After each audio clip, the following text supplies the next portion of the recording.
एक गांव में बहुत ही पहुँचे हुए संत महात्मा पधारते हैं और कुछ समय के लिए ठहरते हैं उस गांव में। उसी गांव में एक महिला रहती है जो अपने बेटों को लेकर संत महात्मा जी के पास जाती है, उनके दर्शन करती है और उन्हें कहती है कि महात्मा जी, ये मेरा बेटा है लेकिन ये गुड़ बहुत खाता है, तो कृपया आप इसे कहिए कि ये गुड़ ना खाए। तो महात्मा जी कहते हैं कि बेटी, इसको अगले सप्ते लेके आना। ठीक है, महिला चली जाती है। एक सप्ताह पूरा होता है, फिर वो आती है। फिर महात्मा जी कहती है कि महात्मा जी, इसे मना कीजिए गुड़ खाने के लिए। फिर महात्मा जी कहते हैं कि अगले सप्ते आना।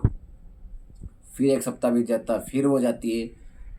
फिर वो कहती है कि उसे गुड़ खाने के लिए मना कीजिए। तो फिर महात्मा जी कहते हैं अगले सप्ते आना। ऐसे करके महात्मा जी 3 सप्ताह निकाले थे। चौथे सप्ते फिर वो जाते हैं। तो महात्मा जी कहते हैं, वो कहती है कि इसे गुड़ खाने के लिए मना कीजिए। तो महात्मा जी उस बेटे को कहते हैं कि बेटा, गुड़ मत खाया कर, गुड़ मत खाया कर। गुड़ खाने से तेरे दांत खराब हो जाएंगे, या जो भी वो बताते हैं उनको कि मत खाया कर, ज़्यादा गुड़ मत खाया कर, खाए भी तो कम खाया कर।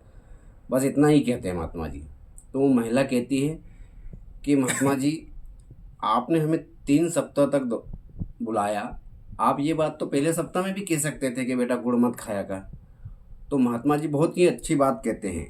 क्या वो कहते हैं कि बेटी, जब आप पहले सप्ताह आए थे अपने बेटे के लिए, तो उस समय तक मैं भी गुड़ खाता था, तो मैं इसे कैसे मना हुआ था? जब मैं खुद उस चीज़ को कर रहा हूँ तो मैं इस अपने अपने आप के साथ न्याय नहीं कर पाता। इन 3 सप्ताह में मैंने गुड़ खाना छोड़ा, तब जाके मैं इसे मना कर रहा हूँ। कोई भी काम हो, पहले आप अपने अंदर उसको उतारें, खुद आप अच्छे बने, फिर उसके बाद दूसरों को उपदेश दे सकते हैं। तो इस कहानी से यही सार निकलता है कि आप खुद अच्छे बने, दूसरों को उपदेश दें।